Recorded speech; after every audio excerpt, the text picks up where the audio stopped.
passada a gente viu que Deus dá vocações para nós. Cada um de nós tem um chamado, de acordo com os dons, os talentos, as habilidades que Deus deu para cada um. Mas o trabalho, afinal, foi criado por Deus ou pelo diabo? E por que às vezes é tão difícil trabalhar? A situação que a gente vê por aí é que muitos detestam o que fazem. Por isso acham que o trabalho veio do diabo ou que veio depois da queda do homem. Se você não sabe o que é a queda do homem, dá uma olhadinha no vídeo sobre salvação que eu já postei. Mas olha o que está escrito em Gênesis, no capítulo 2, verso 15. A queda da humanidade aparece só no capítulo 3 de Gênesis. Então, o capítulo 2 foi antes dessa queda. E o verso 15 fala: o Senhor Deus colocou o homem no jardim do Éden para cuidar dele e cultivá-lo. Então, essa foi a primeira profissão que surgiu. Adão poderia ser chamado de jardineiro, ou agricultor, ou vigia, ou um conjunto dessas coisas todas. Mas ele tinha um trabalho. Ele cuidava do jardim do Éden, ele cultivava o jardim. Era a atribuição dele cuidar disso, do que Deus tinha feito e onde ele morava. Só que no capítulo 3 fala também a respeito desse trabalho dele. Os versos 17 e 19 falam assim: ao homem declarou: visto que você deu ouvidos à sua mulher e comeu do fruto da árvore da qual eu lhe ordenara que não comesse, maldita é a terra por sua causa. Com sofrimento você se alimentará dela todos os dias da sua vida. Com o suor do seu rosto você comerá o seu pão, até que volte à terra, visto que dela foi tirado, porque você é pó e ao pó voltará. Então a terra se tornou amaldiçoada e, como consequência, o trabalho passou a ser feito com fadiga, com cansaço, que antes não existia. Era uma coisa prazerosa, era uma coisa natural. A fadiga que é resultado da queda. Mas quais são os resultados práticos do trabalho? Se você for olhar na Bíblia, você vai ver que o trabalho pode ser fonte de bênção. No Salmo 128, nos versos 1 e 2, está escrito assim: como é feliz quem teme o Senhor, quem anda em seus caminhos. Você comerá do fruto do seu trabalho e será feliz e próspero. Aqui está vinculando o trabalho ao resultado dele, a felicidade, a prosperidade. Então o trabalho pode trazer satisfação, realização e sustento.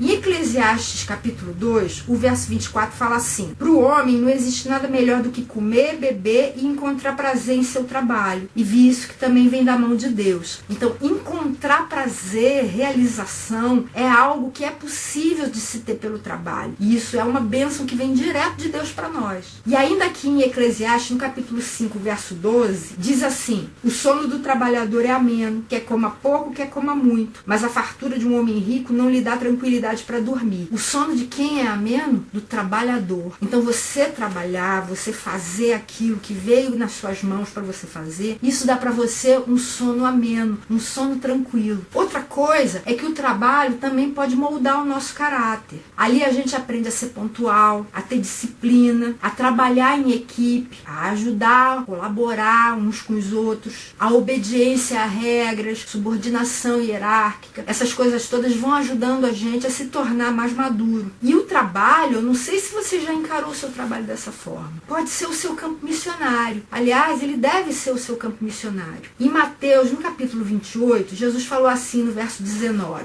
portanto, vão e façam discípulos de todas as nações, batizando-os em nome do Pai, do Filho e do Espírito Santo. Então Jesus mandou a gente fazer discípulos de todas as nações e por todos os lugares, ensinando para as pessoas as coisas que Jesus ensinou para nós. Só que, se você não tiver ali no seu trabalho, quem é que vai estar? É o pastor? É o padre? É o bispo? Não, é você mesmo. Quem vai alcançar as pessoas com quem você trabalha é você. Você é o missionário de Deus ali. E está sendo pago pela sua empresa, inclusive para isso. Só que de uma forma indireta. E no trabalho, a gente convive com as pessoas, com os nossos chefes, com os nossos colegas de trabalho. E isso gera relacionamentos. E os relacionamentos podem ter atitudes boas ou atitudes ruins. Vamos dar uma olhada em algumas atitudes boas que a gente pode ter no trabalho? Em 1 Timóteo, capítulo 2, versos 1 a 3, Paulo fala assim: antes de tudo, recomendo que se façam súplicas, orações, intercessões e ações de graças por todos os homens, pelos reis e por todos os que exercem autoridade, para que tenhamos uma vida tranquila e pacífica, com toda piedade e dignidade benignidade. Isso é bom e agradável perante Deus, nosso Salvador. Então, é pra gente orar por todas as pessoas, inclusive aquelas que têm autoridade. O seu chefe, o chefe do seu chefe, os seus colegas, todas as pessoas, não são só as que têm autoridade. Então, desenvolva o hábito de orar pelos seus colegas de trabalho e orar pelos seus chefes também. Outra atitude boa está no Salmo 34, verso 13. Guarde a sua língua do mal e os seus lábios da falsidade. Você deve ter linguagem sadia. Você não deve fazer fofoca no trabalho. Você não deve denegrir a vida de ninguém, mesmo que seja verdade. É para sua boca ter sempre palavras de bem, palavras de bênção, palavras que elevam as pessoas, não que puxam elas para baixo. Outra atitude, Mateus 5,16. Assim brilha a luz de vocês diante dos homens, para que vejam as suas boas obras e glorifiquem ao Pai de vocês que está nos céus. Fazer boas obras quer dizer o quê? Ajudar o próximo, fazer tudo de bom que você pode fazer pelas outras pessoas. Ajude os seus colegas, não guarde para você, não. Não pense só em você, pense na coletividade. Outra atitude boa, 1 Tessalonicenses 5,18.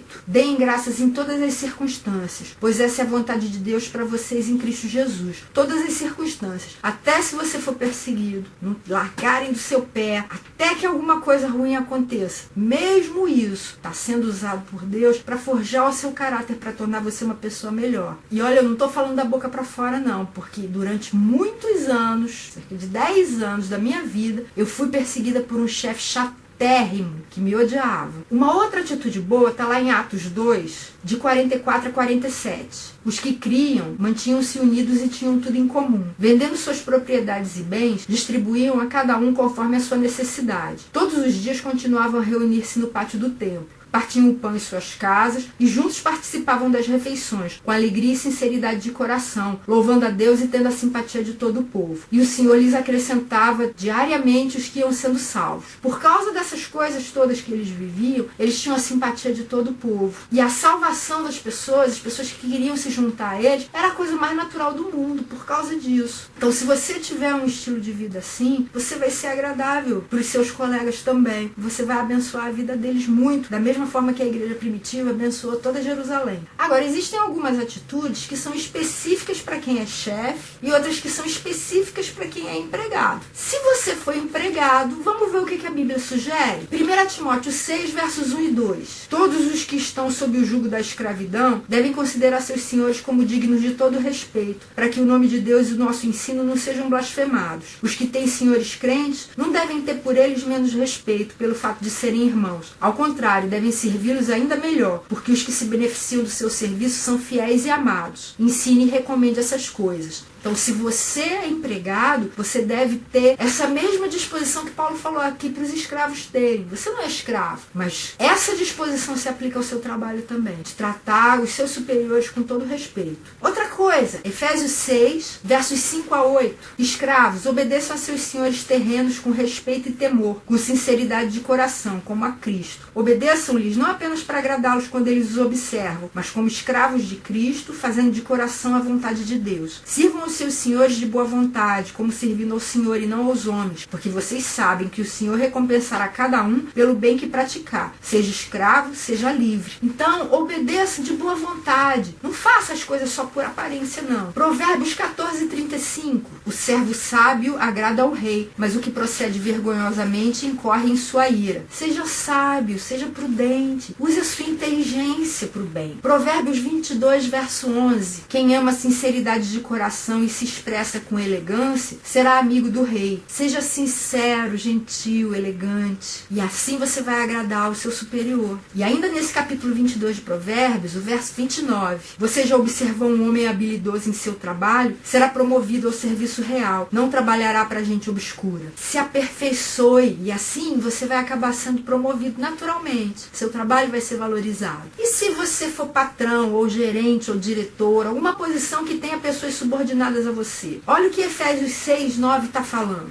Vocês, senhores, tratem seus escravos da mesma forma. Não os ameacem, uma vez que vocês sabem que o Senhor deles e de vocês está nos céus, e ele não faz diferença entre as pessoas. Tratar tratar com respeito e sem ameaças. E Colossenses 4, verso 1 fala assim: senhores, deem aos seus escravos o que é justo e direito, sabendo que vocês também têm um Senhor nos céus. Tratar os seus subordinados com justiça. E agora algumas atitudes ruins. A primeira delas é a preguiça. Olha o que está em Provérbios 19, verso 15. A preguiça leva ao sono profundo e o preguiçoso passa fome. Se você for preguiçoso, você vai acabar perdendo seu emprego e aí você vai passar fome. Outra atitude ruim é encarar o trabalho como um fim em si mesmo. Olha o que está em Eclesiastes capítulo 6, verso 7. Todo o esforço do homem é feito para sua boca, contudo seu apetite jamais se satisfaz. Se você se dedicar totalmente ao seu trabalho, como um vício mesmo, isso nunca vai satisfazer a sua alma e vai só crescendo, exigindo cada vez mais de você. E lá no capítulo 12, verso 12, o finalzinho do versículo fala assim: não há limite para a produção de livros e estudar demais deixa exausto o corpo. Se você não tiver um limite nas coisas que você faz, você vai acabar exausto. E além de considerar o trabalho como um fim, também é ruim se você considerar a riqueza como um fim. E olha o que está em Provérbios, no capítulo 23, versos 4 e 5.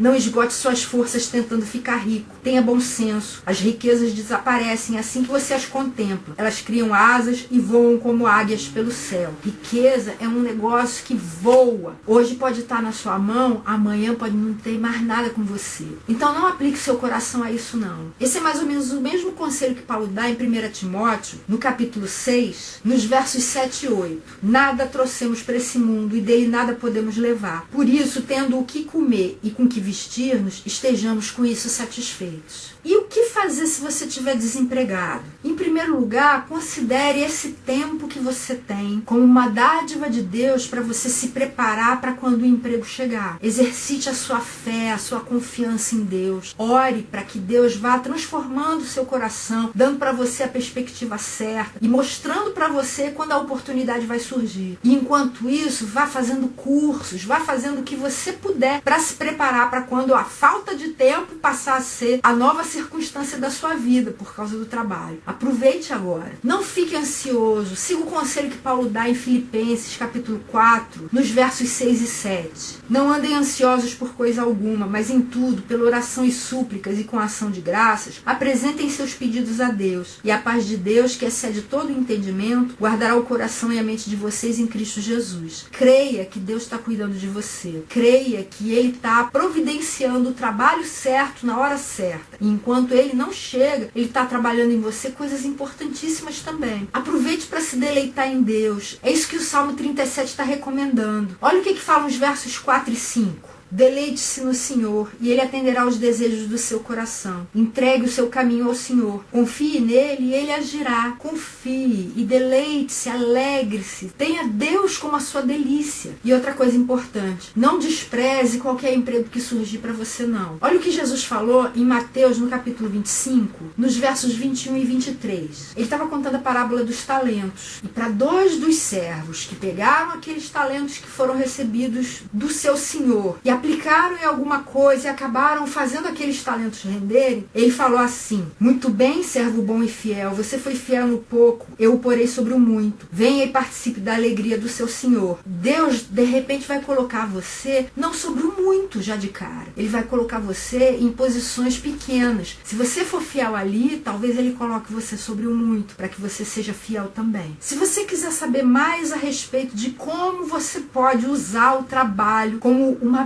bênção de Deus na sua vida e na vida das outras pessoas, servindo a Deus através dele, você pode ler o livro Neemias, um profissional a serviço do reino, escrito por Paul Freston. Você pode também dar uma olhadinha no vídeo sobre o livro de Neemias, que eu já postei na outra playlist, eu vou deixar o link aqui embaixo. E na semana que vem, dando sequência à playlist sobre autoestima, a gente continua falando sobre trabalho, só que dessa vez a gente vai falar sobre a ocupação, o que você faz no seu trabalho, e também sobre a aposentadoria. Então eu encontro você lá. Não perca!